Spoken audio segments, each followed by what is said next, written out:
네, 현덕의 덕분에 돈 벌어볼 수 있는 시간입니다. 엠뱅골드 최현덕 매니저와 함께 할게요. 어서 오세요. 네, 안녕하십니까. 네, 안녕하세요. 네. 오늘 시장 또 무겁습니다. 네. 다시 또 코스닥의 전저점까지 밀렸는데 무엇을 봐야 될까요? 체크포인트로 오후 시장 점검해 드리도록 하겠습니다. 마지막 기회다. 저는 지금 마지막 하락이었으면 좋겠어요. 그렇죠. 이제 마지막 하락, 뭐 똑같은 말 같은데 네네. 지금은 지정학적 리스크 때문에 이제 시장이 좀 하락이 나오고 있습니다. 그래서 그러니까요. 일단은 미국이 특정한 날짜가 16일이고 오늘 오후에 독일 총리가 이제 푸틴을 만나면서 아무래도 이제 어떤 이 리스크를 해결할 수 있는 마지막 기회다라고 좀 보고 있는 겁니다. 그래서 제목을 마지막 기회로 한번 잡아봤고 좀 이 사태에 대해서 해결될 수 있는 그런 조짐들에 대해서 좀 말씀을 좀 드려보도록 하겠습니다. 자, 오늘 독일 총리와 푸틴의 정상회담이 있습니다. 독일 시간으로 15일이기 때문에 잠시 뒤면 이제 독일의 아침이 시작되거든요. 유럽의 아침이 시작되기 때문에 아마 우리 시간으로는 뭐 오늘 늦은 저녁이라든가 그때쯤이면은 이 소식이 나올 것이고 지금 이 유럽과 전 세계에서는 오늘 독일 총리와 푸틴의 정상회담 이 소식을 기다리고 있습니다. 그래서 지금 여기 주목하고 있는 거고 좀 관건이 뭐냐면 우크라이나의 나토 가입이 관건입니다. 사실 이것만 안 하면은 러시아가 침공할 수 있는 명분도 없기 때문에 이것만 안 하면 되는 건데 어제 우리 시간으로 4시쯤에 이제 그런 소식이 나왔었죠. 지금 우크라의 영국에 있는 우크라 대사가 나토 가입 안 할 수도 있다라고 발언을 했었는데 결국은 다시 좀 정정하면서 나토 가입을 하겠다고 했습니다. 어쨌든 지금 우크라 대사 입에서 이런 이야기가 나왔다는 것은 결국 지금 이런 일들이 우크라 안에서 뭐 내분 정도가 좀 일어나고 있다고 좀 보시면 될 것 같고요. 이런 반응 나오자마자 바로 러시아에서는 나토 폭이 도움될 것이다라고 했거든요. 그렇기 때문에 이 부분만 어느 정도 해결된다고 한다면 괜찮을 것 같은데 실제 유럽의 주요국들은 우크라이나의 나토 가입에 부정적입니다. 일단 영국하고 독일이 부정적인 것이고요. 만약에 한 군데라도 반대하면 그 가입이 안 되거든요. 그런 관점에서 우크라이나가 나토 가입을 좀 못한다고 한다면은 이 사태는 해결할 수 있는 부분인데 이 부분을 가지고 이제 독일 총리가 어제 우크라이나를 방문했고요. 이러한 내용을 갖고서 지금 오늘 푸틴을 방문하고 있거든요. 그래서 실제로 이제 독일 총리가 우크라이나 대통령하고 회담 후에 나토 가입은 현안이 아니라고 또 못 박으면서 실제로 유럽 국가들이 받아주지 않는 이상 이런 상황은 어렵다는 겁니다. 그렇다면 사실 지금 상황에서 지금 러시아 같은 경우는 푸틴 같은 경우는 이미 나토 가입을 할 수 없다는 그런 부분을 이미 얻어간 상황에서 지금 어느 정도 어느 정도 얻었다는 이야기고요. 특히나 지금 러시아의 이런 사태로 인해서 예전에 소련 이후에 좀 붕괴됐었던 그런 모습이었는데 러시아가 지금 존재감을 확 얻었다는 분석이 나오고 있거든요. 이 어떤 자원 강국으로서 입지도 좀 다시 한번 더 다지는 모습에 있어서 최근의 사태로 인해서 유럽의 지도자들이 또 계속해서 푸틴을 방문하고 있지 않습니까? 그런 관점에서 이미 지금 러시아는 어떤 슈퍼파워 존재감을 얻었다는 분석이 나오면서 이번 20일 날 이제 대규모 연합훈련 끝나거든요. 그러면 러시아 입장에서는 그냥 대규모 훈련 끝났다고 하면서 군대만 철수한다고 한다면은 이 상황이 끝날 수도 있는 겁니다. 어쨌든 지금 독일 총리와 회담이 문제인 것인데 그것만 잘 된다고 한다면은 이번 사태 끝날 수 있기 때문에 오늘 뭐 저녁 늦게라도 나올 수 있는 이 독일 총리와 푸틴의 정상회담 소식을 좀 기다려보면서 어쨌든 여러 가지 정황상 봤을 때 실제 전쟁이 일어날 가능성은 상당히 좀 작다고 좀 보여지기 때문에 지금 우리가 올라갈 수 있는 종목 같고 다시 말해서 좋은 종목 같고 차분히 기다려볼 때다. 이렇게 다시 한번 정리를 해보도록 하겠습니다. 네, 오늘도 저는 계좌를 열어보지 않았습니다. 네. 사실 시장이 이렇게 밀리다 보니까 안 봐도 네. 약간 뻔한 상태일 것 그렇죠. 같아서 그렇다고 제가 지금 할 수 있는 건 없잖아요. 네. 더 사지 않고 그리고 더 팔지 않고 여기서 관망하면서 내가 다시 살아날 때까지 좀 기다려보자, 네. 버텨보자라는 전략을 세우고 있는데 여러분들은 어떠신지요? 궁금한 점 있으면 저희에게 문의 주시고요. 현덕의 덕분에 종목들 리뷰부터 시작해 보겠습니다. 많은 분들이 힘드실 거예요. 네. 네. 일단은 지금 이제 제가 볼 때는 시장 반등이 언제 나오냐. 그러니까 지정학적 리스크가 언제 끝나냐 이 문제는 우리가 볼 수 있는 게 아니고 그렇죠. 끝났을 때 어떤 종목이 먼저 올라가냐 문제인 것인데 잠시 뒤에 제가 종목을 소개를 시켜드리겠습니다만은 제가 말씀드렸던 로보 그러니까 로봇주들의 반등이 오늘 좀 세게 나왔습니다. 네. 일단 지금 시장은 하락이 나오고 있습니다만은 아침에 우리 시장이 좀 반등이 들어가고 있었죠. 그때 또 가장 예민하게, 또 가장 빠르게 움직였던 종목이 바로 로보입니다. 10% 이상 급등이 나왔었는데 현재는 그 상승폭을 좀 줄인 모습입니다. 어쨌든 오늘 오전에 확인됐다시피 이 상황이 끝난다고 한다면은 가장 먼저 올라갈 종목도 성장주고요. 그중에 로봇주라든가 2차 전지, 그다음에 어떤 그 블록체인 게임주를 좀 보시면 되겠죠. 그쪽을 보시면 될 것 같고요. 하나 더 보시면은 비덴트라는 종목도 제가 말씀드렸었는데 제가 이야기하고 나서 아직까지 올라간 적은 없습니다. 살짝 내려와 있는 건데 역시나 지금 보시면 지금 러시아 사태가 금방 끝날 수 있다는 그런 분석이 나오면서 비트코인이 다시 올라가고 있거든요. 그러면 결국은 성장주가 올라가면서 오늘 밤 나스닥 올라가면서 비트코인 올라가고 성장주 올라간다면은 이 비덴트는 다시 한번 이 자리에서 급등이 나올 가능성이 상당히 크다고 좀 볼 수가 있겠습니다. 그래서 여전히 비덴트도 목표가 2만 원 말씀드리면서 단기적으로 올라갈 수 있는 부분에 있어서 성장주에 집중하자라고 말씀드리면서 자 오늘도 관련주 말씀을 드려보도록 하겠습니다. 네, 제가 계좌를 안 본다고 하니까 어떠한 시청자분께서 네. 아니 그래도 계좌를 봐야지 우리 정연 아나운서 주식 정말 못하네라고 하셨거든요. 죄송합니다. 그러니까 보기는 봐야 되는 게 이게 시장 반등이 나온다고 해서 네. 내 종목이 다 올라가는 게 아니거든요. 그렇죠. 결국에 또 주도주만 올라서기 때문에 소외되는 종목이 있다면은 이 주도주로 좀 집중을 하셔야 좀 손실 회복도 빠르고 좀 빠르게 좀 복구될 수 있는 건데 그냥 진짜 뭐 냅둬버리면 좀 안 좋은 거니까 참고를 하셔야 될 것 같아요. 그래서 제가 여기 서 있는 게 아니라 여기 네. 서 있지 않습니까? 네. 배우고 진행하는 입장입니다. 현덕의 덕분에 오늘도 그래서 나중에 시장이 반등하게 된다면 우리가 전쟁을 막을 수 없고 전쟁과 관련해서 뉴스를 내보낼 수 없기 때문에 그렇죠. 그 뉴스가 나올 때를 기다리면서 어떤 종목을 미리 한번 갖고 있어 볼까. 내 계좌에 든든히 있어도 될 만한 종목을 소개해 드리도록 하겠고요. 네. 첫 번째 현덕의 덕분에 종목 키워드 확인해 보겠습니다. 네. 방역 완화 들고 그러니까 오셨어요. 전쟁이 나도 네. 방역 완화는 아마 진행될 겁니다. 그리고 전 세계적으로 방역 완화 진행되고 있죠. 그런 관점에서 사실 지금 전쟁 리스크 때문에 못 가고 있던 이런 종목들을 우리가 관심을 가져봐야 될 것 같습니다. 내용을 좀 보도록 할게요. 지금 우리나라 같은 경우는 아직도 지금 최대 확진자 계속해서 좀 기록을 세우고 있습니다. 오늘도 거의 6만 명 가까이 나왔었는데 오늘 또 역대 최대 확진 나오고 있습니다. 자, 그럼에도 불구하고 방역 완화를 이번 주에 결론 내겠다는 겁니다. 그래서 이 내용들을 좀 먼저 보도록 하시면은 이번 주 안에 이제 사회적 거리두기 완화 조치가 전망이 되고 있습니다. 지금 이 확진자가 계속해서 이제 최고치를 기록하고 있음에도 불구하고 완화 조치할 수 있다는 이야기인데 그만큼 오미크론에 대해서 좀 치명적이지 않다는 이야기죠. 그래서 오늘 20일까지 이제 현행 거리두기 진행이 되고요. 그 다음에 어떻게 할지 지금 시장에서 그러니까 정부 당국에서 지금 이제 분석을 하고 있는데 완화할 것으로 좀 보고 있는 거고요. 오미크론 확산 과정에서 어떤 기름을 붓는 꼴이 안 될 수 있을 만큼 어느 정도 분석을 통해서 나올 전망입니다. 지금 이제 시장 전망은 3월 초에 하루 확진자가 13만에서 17만까지 나올 것으로 전망이 되고 있습니다. 지금 나오는 속도라든가 이런 걸로 계산했을 때 이렇게 나오는 건데 이럼에도 불구하고 완화 조치 전망이 나오고 있다는 겁니다. 그만큼 전 세계적으로 이 오미크론은 어쨌든 지금 치명적이지 않고 독감 수준에서 지나갈 수 있기 때문에 이런 조치가 나오고 있기 때문에 우리가 이제 리오프닝주 같은 경우는 너무 좀 늦지 말아야겠다라는 생각이 들고요. 이 QR코드 중단의 방안까지 검토되고 있는 건데 이 QR코드가 이제 QR코드를 통해서 우리가 확진자가 나오면은 뭐 그 어떤 그 가게에 방문했다라든가 이런 걸 추적하는 건데 이게 의미가 없다는 거예요. 왜냐면 뭐 너무나 많이 나오고 있고 일단은 확진자가 중요한 게 아니에요.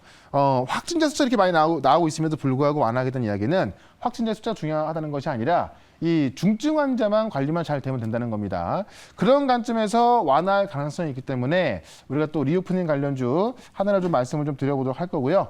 그중에서 또 좀 빠르게 올라갈 수 있는 종목 하나 제가 공개를 해드려보도록 하겠습니다. 네, QR코드도 중단하는 방안을 검토하고 있다고 하고 네. 지금 뭐 미국 그리고 해외 여러 나라에서는 이제 네. 마스크도 꼭 그쵸. 필수로 쓰지 않아도 된다. 네. 방역이 자꾸 바뀌고 있거든요. 그럼 오늘은 리오프닝 관련주를 들고 오신 것 같네요. 네. 추후에 또 상승을 기대해 볼 수 있는 대표적인 종목 무엇이 있을까요? 첫 번째 종목은 바로 이 종목입니다. 네. 자, 인터파크. 네. 일단은 여행주로 좀 말씀을 좀 드려보도록 할 거고 바닥에 살짝 올라와 있거든요. 그래서 좀 접근 가능하기 좋다라고 좀 말씀을 드려보겠습니다. 일단 이제 내용을 좀 보시면은 지금 전 세계적으로 코로나19 정책 변곡점이 있습니다. 이게 우리나라만 그런 것이 아니라 유럽, 미국 다 그런 상황이기 때문에 전 세계적인 흐름이다라고 좀 보시면 될 것 같고요. 유럽뿐만이 아니라 미국까지도 지금 속속 이 방역 체계가 좀 완화되고 있고 위드 코로나 가는 중입니다.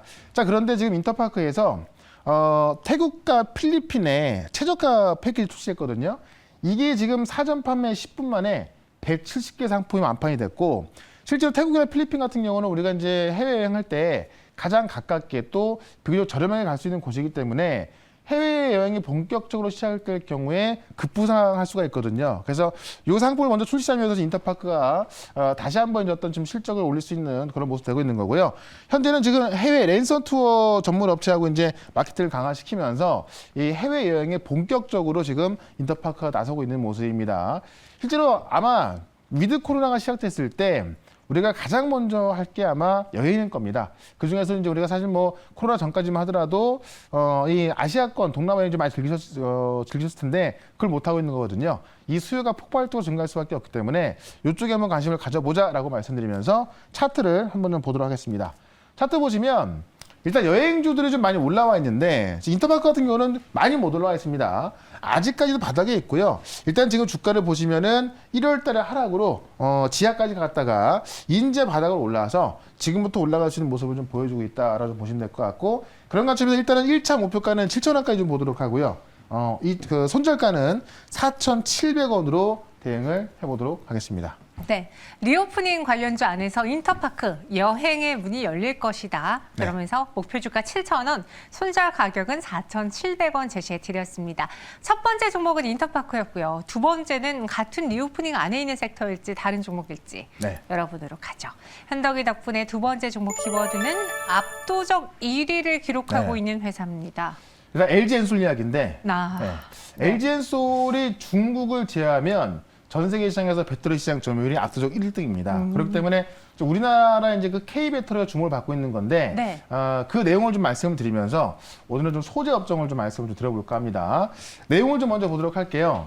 일단 지금 LG엔솔이 중국을 제외하니까는 전기차 배터리 시장에서 1등이다. 그것도 뭐 조금 1등이 아니라요. 압도적 점유율로 1등하고 있고 CATL 같은 경우도 점유율은 좀 많이 뛰었습니다. 다만 그럼에도 불구하고 지금 LG엔솔이 중국 시장을 제외한 겁니다. 중국 시장은 워낙에 중국이 중국만 밀어주기 때문에 포함 안 하는 게 훨씬 더 객관적인 평가할 수가 있는 것이고요. 실제로 중국보다도 이제 유럽 시장에서 커지면서 유럽과 미국 시장에서 커지면서 지금 이 전기차 시장이 커지고 있는 거기 때문에 그 외 시장에서 보는 게 맞는 것 같습니다. 어쨌든 이런 내용인데 내용을 좀 보시면은 일단은 지금 LG엔솔이 전년 대비 2배 급증한 54기가와트시로서 점유율이 36.5%로 압도적 1등이고요. 파나소닉이 이제 원래는 1.3% 차이 안 났었는데 지금 파나소닉이 20%대를 기록하면서 2등하고 12%가 차이가 납니다. 그렇기 때문에 압도적 1등이라고 좀 보시면 될 것 같고, 국내 3사 점유율을 보시게 되면은 일단 LG엔솔 1등이지만은 SK온 같은 경우가 16기가와트시로서 4위고요. 그 다음에 삼성 SDI가 13기가와트 5위입니다. 그래서 LG엔솔하고 국내 3사가 지금 1등, 4등, 5등 하고 있는 건데 합치면은 56.5%로 국내 3사가 절반 이상을 하고 있는 겁니다. 이게 지금 전년도 대비해서 4% 늘어난 거니까 점유율은 더 높다고 좀 보시면 될 것 같고요. CATL 점유율도 10%대를 껑충 뛰어 올라오면서 중국에서만 강했던 것이 아니라 CATL도 지금 전 세계에서 어쨌든 싼 배터리로 점유율을 좀 확대를 하고 있는 겁니다. 이런 관점에서 어쨌든 K 배터리가 다시 부활을 좀 받고 있는 건데 결국에는 2차 전지가 지금 좀 많이 올랐다가 좀 하락해 있긴 합니다만은 결국은 뭐 성장성이 가장 큰 섹터 중에 하나인 것이고, 그 다음에 지금 어쨌든 과대납폭이기 때문에 제가 볼 땐 지금 과대납폭 우량주를 매수를 하셔야 우리가 지지하고 리스크 끊었을 때 좀 더 안전한, 좀 더 빠른 수익 날 수가 있거든요. 그런 관점에서 K 배터리 소재 종목을 하나 또 소개를 시켜드려 보도록 하겠습니다. 네. K배터리 그 안에서 소재주를 공략해 보겠다고 합니다. 사실 지난해 그리고 그 재작년에 가장 먼저 올랐고 아웃퍼폼했던 대표적인 종목인데요. 그렇죠. 이번에도 그럴 수 있을까요? 그 많은 소재주 안에서 최현덕 매니저님은 바로 이 종목을 골라보겠습니다. 오늘 두 번째 공략주는요. 엔캠. 이게 제가 상장 때부터 좀 말씀드렸던 건데 일단은 지금 그 매력적인 게 뭐냐면은 다른 경쟁 업체에 비해서 가장 공격적으로 좀 증설하고 있습니다. 그런 관점에서 시장 점유율도 가파르게 증가할 수 있다라고 보시면 될 것 같은데 국내 1등 전해액 업체입니다. 그래서 이 전해액 같은 경우는 지금 SK온의 메인 밴드로 들어가 있고요. 조지아 공장에서는 이제 그 솔밴더라고 해서 단독 밴드로 좀 참여를 하고 있는 겁니다. 그래서 이 전해액 배터리 같은 경우는, 그러니까 전해액 같은 경우는 배터리 핵심 소재인데 실제로 진입점이 높기 때문에 경쟁업체가 새롭게 생기기는 어렵거든요. 그런 관점에서 지금 전행 1등 기업으로서 그 지위를 잘 차지할 수 있다라고 있는 거고요. 경쟁업체에 비해서 공격적인 증설 계획을 좀 보유하고 있다. 현재 미국 내에서 지금 33만 평의 수준의 인허가 완료가 돼 있습니다. 그래서 이미 지금 넓은 그 유휴 부지를 확보한 상황에서 가장 넓은 유휴 부지를 확보하고 있기 때문에 다른 소재 기업 중에서 가장 고평가받고 있는 게 맞다라고 좀 보고 있는 거예요. 그렇기 때문에 지금 다른 경쟁업체 대비해서도 주가는 더 올라가는 게 좀 맞다고 보고 있는 거고 2025년까지 증설 계획을 대폭 사양할 전망이 꽤 큰 건데 왜냐하면 SK온에 좀 많이 들어가지 않습니까? 근데 SK온이 F150에 들어가거든요. 최근에 F150 라이트닝의 그 수주를 좀 보게 되면은 실제로 거기에 들어가는 걸 계산했을 때 만약에 이 엔캠의 전액이 S온을 통해서 단독으로 좀 들어간다고 한다면은 일단은 메인 밴드로서 지위를 확고히 좀 유지할 거로 좀 보여진다는 겁니다. 그래서 유휴부지를 이미 확보해놨기 때문에 메인 밴드로 계속 남아있을 가능성이 크고요. 실제 인허가나 퀄을 감안했을 때 2025년까지 신규 밴더 진입은 좀 불가피하다라고 본다고 한다면은 이 점유율은 더욱더 높아질 거라고 좀 보는 겁니다. 그런 관점에서 엔캠이 지금 관점에서 성장성의 가장 큰 소재 종목으로 좀 보시면 될 것 같다라고 말씀드리면서 차트를 한번 좀 보도록 하겠습니다. 차트 보시면 일단은 바닥에서 바닥을 좀 확실히 다졌습니다. 지난주에도 사실 한번 소재 종목도 올라왔을 때 가장 강하게 올랐던 종목 중 하나였거든요. 근데 이번에 지지하락존에서 다시 한번 붉어지면서 지금 3, 4일째 지금 다시 빠진 겁니다. 지금의 가격대라고 한다면은 저는 충분히 접근할 수 있는 가격이기 때문에 좀 편하게 좀 접근하라고 좀 말씀을 드려보도록 하겠고요. 손절가는 일단 좀 중장기적으로 13만 원까지 좀 보도록 하겠고요. 13만 원까지 보도록 하겠고요. 그다음에 손절가는 8만 8천 원으로 전저점을 손절가 잡고 대응을 해보도록 하겠습니다. 네, 엔캠이었습니다. 목표 주가는 13만 원, 손절 가격은 8만 8천 원 제시해 드렸습니다. 압도적 1위로 인해서 수혜를 볼 수 있는 대표적인 엔캠 눈여겨보시고요. 또 오늘 무료 방송 언제 볼 수 있는지 지금 싸이월드 관련주들이 갑자기 급등을 하면서 NHN복스는 25% 넘게 올랐어요. 네. 구글과 애플의 심사 서류를 제출한다는 소식 때문인 것 같은데 맞습니다. 이런 테마들에 대한 흐름도 들어볼 수 있을까요? 예, 제가 지금 그 종목을 계속 말씀드렸기 때문에 자세히 말씀드릴 거고 특히나 지금 시장이 제가 볼 때는 지금 전쟁 가능성을 두고 좀 마지막 하락인 것 같은데 실제 나와 있는 시나리오가 하나 있거든요. 굉장히 좀 그럴싸한 시나리오인데 그거 한번 들으신다면 여러분들이 이 시장에 대한 자신감을 좀 가져갈 수 있을 것 같아요. 4시 시작하니까요. 유튜브에서 최현덕으로 검색하시면 되겠습니다. 네, 오늘 오후 4시입니다. 유튜브를 통해서도 보실 수 있고요. MBN골드 홈페이지를 통해서도 만나보실 수 있습니다. 그 시장에 대한 시나리오 무엇인지 궁금하시다면 참석해 보시고요. 저희는 여기서 인사드릴게요. 고맙습니다. 네, 고맙습니다.